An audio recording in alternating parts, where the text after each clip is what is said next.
कहानी की शुरुआत हम इंग्लैंड शहर को देखते हैं। यहाँ के सभी लोग क्रिसमस आने की खुशी में जश्न बना रहे होते हैं। वहीं हम एक स्क्रूज नाम के बूढ़े आदमी को देखते हैं। वो एक चिड़चिड़ा किस्म का आदमी था। वहाँ के सभी लोग उससे डरते थे, जिसके कारण सभी लोग उससे नफरत करते थे। स्क्रूज वहाँ के एक दुकान में पहुँचता है ताकि वो अपना उधार चुकता कर सके, पर उस आदमी के पास इतना पैसा नहीं होता जिससे उधार चुकता कर सके। स्क्रूज उसे 2 दिन का टाइम देता है और बदले में उसके उधार में 2500 रुपये और जोड़ देता है, जिसमें वो आदमी काफी दुखी हो जाता है। स्क्रूज का एक भांजा भी होता है जिसका नाम हैरी था। भांजा से भी नफरत करता था क्योंकि हैरी के जन्म के समय उसकी बहन की मौत हो गई थी। स्क्रूज अपनी बहन की जिम्मेदार उसे मानता था।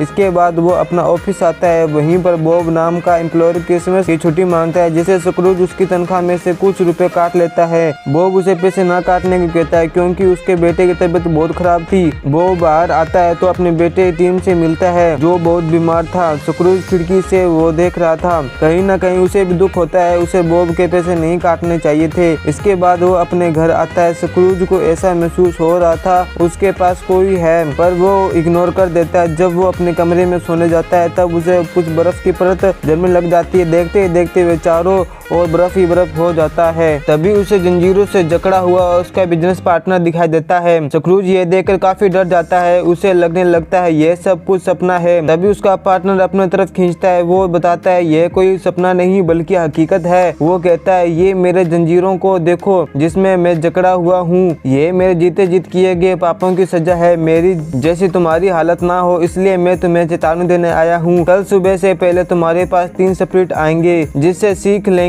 लेकर जिंदगी को सही बना सकते हो ताकि तुम भी मरने के बाद जंजीरों में ना जकड़ो। ये बोलकर वो वहाँ से चला जाता है। वो बहुत घबरा जाता है। उसे कुछ भी समझ नहीं आ रहा था अब वो क्या करे। तभी उसके पास एक स्पिरिट आती है। वो कहती है मैं तुम्हें तुम्हारा पास्ट दिखाऊंगी। अगर तुम इन गलतियों को कुछ नहीं सीखोगे तो तुम्हारी हालत वैसी ही होगी। वो उसे पास्ट में ले जाती है, उसे बचपन में ले जाती है। वो बहुत गरीब था। वो क्रिसमस के एक दिन पहले बहुत मेहनत कर रहा था ताकि उसे फैमिली को भूखा ना रहना पड़े। वहीं उसकी छोटी बहन को देखते हैं जो बहुत बीमार थी, जिसकी वजह से उसकी सांस रुकती रहती थी। वो स्क्रूज को अपना बनाया हुआ तोहफा देने आई थी। प्रेजेंट की एक झलक दिखाई देती है जिसमें बॉब के बेटे जैसे सेम कंडीशन होती है, पर स्क्रूज उसकी कोई मदद नहीं कर पाया। स्क्रूज कहता है उसकी बहन की अच्छी इलाज मिल जाने से वह बच गई, लेकिन वो बीमार के कारण हमेशा कमजोर रही और अपने बेटे के जन्म देते समय उसकी मौत हो गई। इसलिए आज भी अपने भांजे को नफरत करता हूँ। इसके बाद स्क्रूज को यंग एज में ले जाती है। वो अपने कैरियर को लेकर बहुत फोकस था, जिसके बाद वो काम करता है। उसकी एक बेटी थी। स्क्रूज उससे बहुत प्यार करता था, पर पैसे कमाने के चक्कर में उसने वो काम छोड़ दिया। वो जेकब मार्लिन के पास काम करने लगा, जिसके सामने पैसों से बड़ा और कुछ नहीं था। स्क्रूज भी उसके जैसे बनता चला गया, जिसे अपना प्यार को टाइम नहीं दे सका और पैसों को अहमियत देने लगा, जिसके कारण वो उसे छोड़कर चली गई। स्क्रूज यह सभी देखकर काफी दुख होता है। वो अब पछतावा करता है काश उसे रोक लिया होता। वो जाते हुए बताती है मैंने तुम्हारा पास दिखाया है, उम्मीद है इससे तुम कुछ सीख ली होगी। स्क्रूज अब अलग ही जगह पर पहुंच जाता है। तभी उसके पास एक और स्पिरिट आता है। वो बताता है कैसे अपने खड़ूस व्यवहार के कारण आपने जिंदगी झंड बना रखी है, जिसके कारण उसे कोई पसंद नहीं करता। उसे लेकर अपने भांजे हैरी के घर पहुंचता है जहां पर क्रिसमस की पार्टी हो रही थी। वो कहता है आज इस खुशी के पल पर उसके मामा स्क्रूज के लिए दुआ करे, पर वहाँ मौजूद हर आदमी स्क्रूज से नफरत करता था, इसलिए कोई दुआ नहीं करता। वो कहता है चाहे स्क्रूज